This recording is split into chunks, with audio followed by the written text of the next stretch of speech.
Average rate of change can be written as a change in y divided by a change in x. What does that sound like that you already know? Slope, y sub 2 minus y sub 1 divided by x sub 2 minus x sub 1.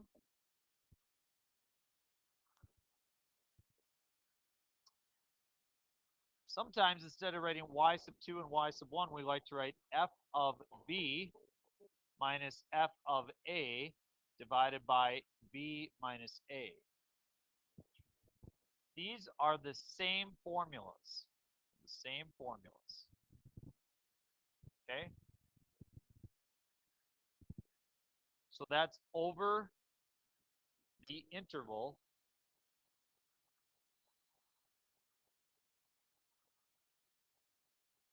a, b.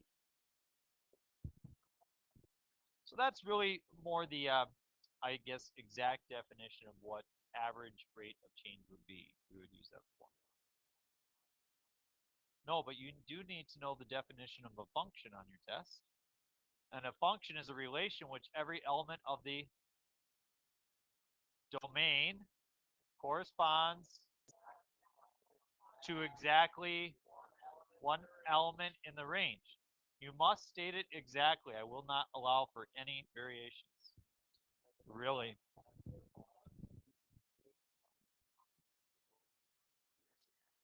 What's that?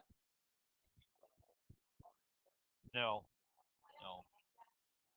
No. Okay, so suppose I have a function. Call it f of x. And this is kind of cool. You should experience an aha moment here. If the function is defined for an x value of a, can anybody tell me what would the y value be? If the x value is a, what would the y value be? Don't give me a number.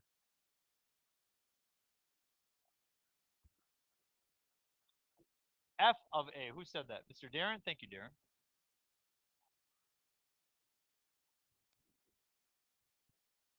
I would plug a into the function to get the output. Now, I'm going to pick another point. I'm going to call it a plus h.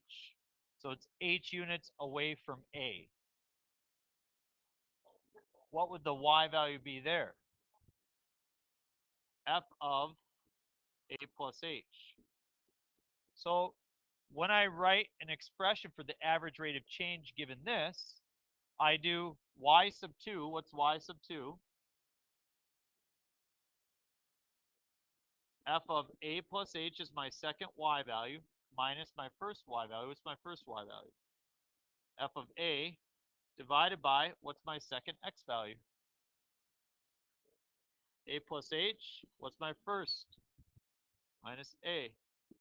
And I get f of a plus h minus f of a over h. Does that look familiar?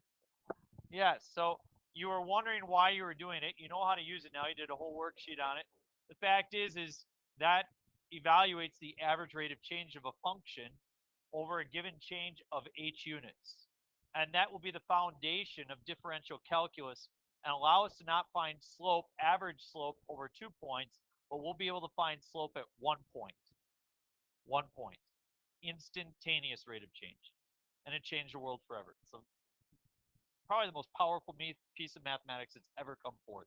And I know it's hard for you to see it right now, but trust me, next year in calculus, about 3/4 into it, you'll say, oh yeah, this is pretty unbelievable. So let's determine average rate of change of a function between given values x. I'm going to use f of b minus f of a over b minus a here. And it says the average rate of change of this function 4x minus 3 for given values of -2 to 4. So that means that my interval is from -2 to 4. Okay, so my interval is a, b. So what is f of b? F of 4, which is 13. I plugged in 4 to the function. What is f of a?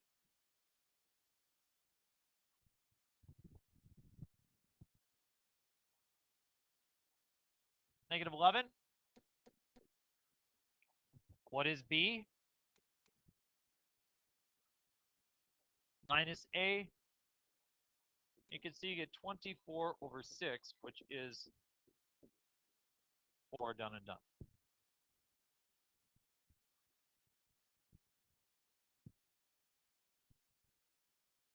No big deal, huh? Try a second one on your own. Go. 4 is the average rate of change. That should not be surprising, seeing how the slope of the line is 4. The other one's a parabola, so you can't tell the slope because it's ever changing.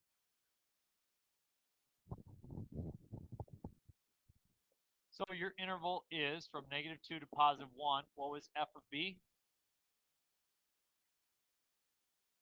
2 minus f of a, negative 10, divided by b minus a.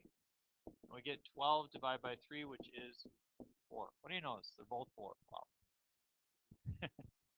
It turns out the answer is just always 4. Just write 4 down for every problem. That's how it works. No. All right. All right. So now let's talk about intervals of increasing and decreasing. Okay. When a function is increasing, it means that the slope, or the average rate of change, is positive. And when a function is decreasing, the average rate of change is negative.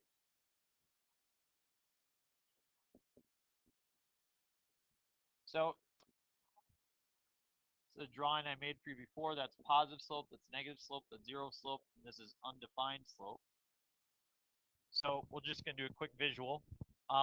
Looking at this function, where is this function increasing? Over what intervals? Where is it on its way up, moving left to right? Negative 5 to negative 5 to negative 2. Union with 4 to 5. Where is this function decreasing? Over what interval?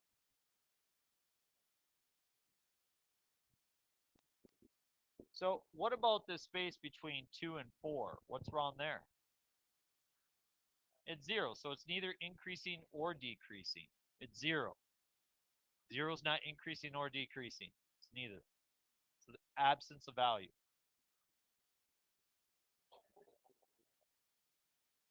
Because at that point of negative 2, I'm not necessarily going up anymore, and I'm not necessarily going down.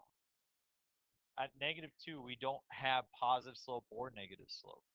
So we won't include that point. If you did include it, then it would be like saying it's both increasing and decreasing at negative 2. Like, how would you decide which one to put it with? See what I'm saying? Okay. It's a little bit more technical with calculus as we talk about, but at a corner or something like that, we don't have slope. So we don't talk about that. All right, you do the next one on your own, okay? Do values of increasing and decreasing, or intervals of increasing and decreasing.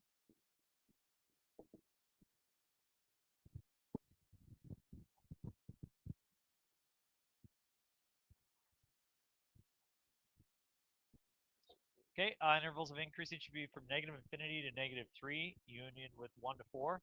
Why did I include negative infinity this time? Because the arrow is going down. And then decreasing from negative 3 to positive 1. And then after that, at from point 4 to the right, from 4 to infinity, the slope is 0, which is neither increasing nor decreasing.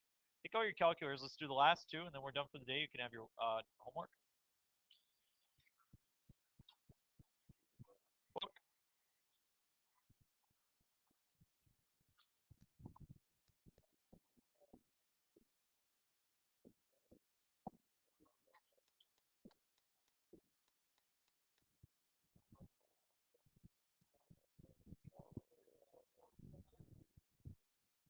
So the directions here state that we want to sketch the following graph, and using a calculator, we want to identify the intervals on which the function is increasing and decreasing. Now, in order to find, as you look at this piece here, Now, this is the shape of the function. In order to know increasing and decreasing, I really need to know where that point is, right? And I need to know where this point is. And because things kind of fell apart during homecoming, we didn't get a lot of time to look at this. What we want to do is we want to use some of the operations on your calculator. So you are going to have to do this moving forward. In fact, in next unit, not this unit, but next unit, you're going to be able to um, do some word problems. When you do those word problems to solve them, you're actually going to have to model things algebraically, and you're going to have to be able to find these maximums and minimums. So this is a skill you will use moving forward. So right now, I'm going to zoom out, or actually, I'm going to take my window. I'm just going to change my y values from -10 to -20, then from +10 to +20. That way I can see the graph a little bit better. And I want to find that maximum value. Your calculator has a great ability to actually close in on that maximum value. What we do is we go second calculate, and we type in 4 for maximum. And so I'm going to locate this maximum spot, and my calculator is asking me to tell it what? What is it looking for? A left bound. So that means I want to be to the left of the maximum. So I'm to the left of it. I press enter. Now it's asking me for the right bound. So now I move past at maximum, and then it asks me to guess. I will not guess. And as I press enter, it takes a little while, but it does find that the maximum occurs at a value of -1.73, which actually ends up being exactly the negative root of 3. But a decimal will do us fine in this situation. In calculus, we'll learn how to find that exactly.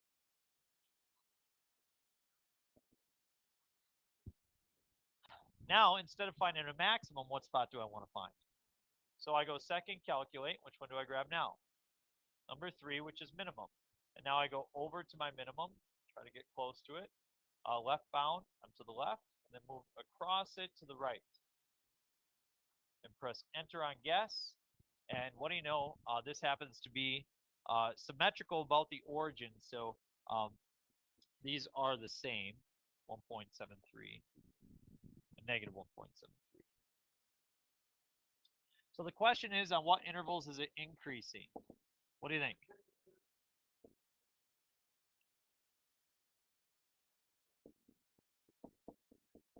Infinity, -1.73, union with 1.73 to infinity. And it's decreasing from -1.73 to 1.73.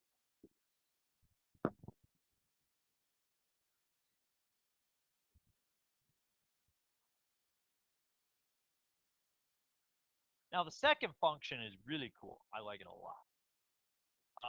We're going to I don't ever type in cubed root. I know that in math you have a cubed root available to you, but I remember times where those weren't available, and I always go back to this. When I type this in, I go -2 times parentheses x minus 3 to the, what power is it to if it's a cubed root? 1 over 3. That's how I do it. You do it however you want, free country. Plus 1. Whoop. And I'm going to zoom back to standard. I'm going to watch this graph. It's super cool. Isn't it just awesome? Well, yeah. What else would you rather do? Whoa! Wow. You know what? I could even change it, try to stretch it out a little bit. It's what I like to do.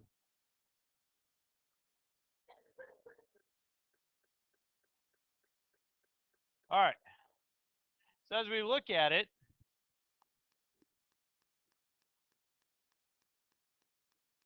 is that a fair depiction of the graph?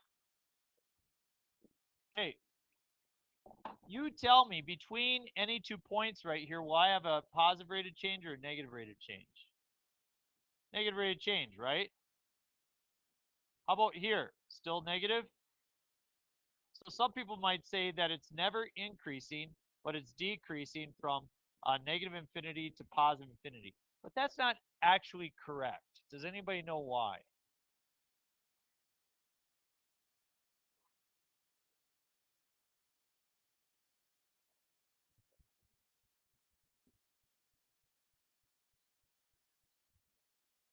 So we know that if the slope is 0, that it's not increasing or decreasing.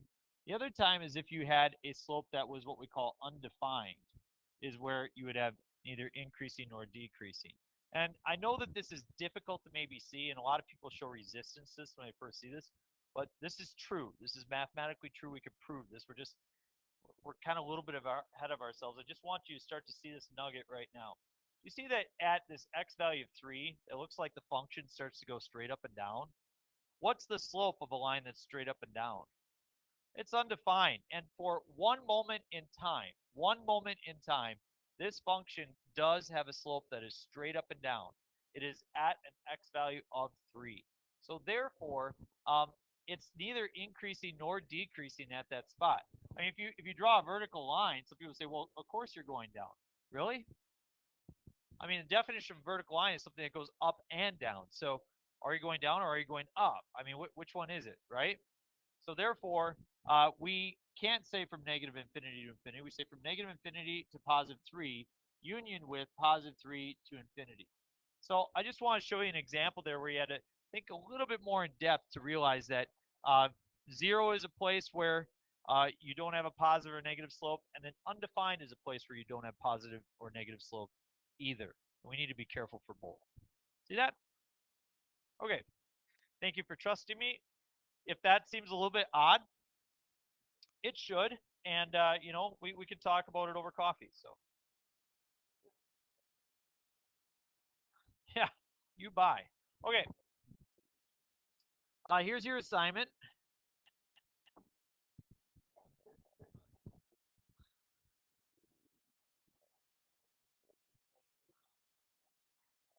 Uh, 2.4, page 182. And it's numbers 1 through 6, 13 through 19, and 27 through 32. But I make a note there. We didn't do an example today where you use f of a plus h minus f of a over h, but have we done a worksheet on that? Yeah, so now in your book, there's two problems like it. And what the book really says is that you're going to use it to, it doesn't use this word, but the truth is you're doing a proof. What is the slope of that line? 3. The average rate of change is always 3. And so when you put this into the f of a plus h minus f of a over h, you should come out with an answer of 3. And by doing so, you would have proved that the slope is 3. And so, just get more practice by doing that. You have the rest of the hour to work, and you should be good to go. I will now hand out papers.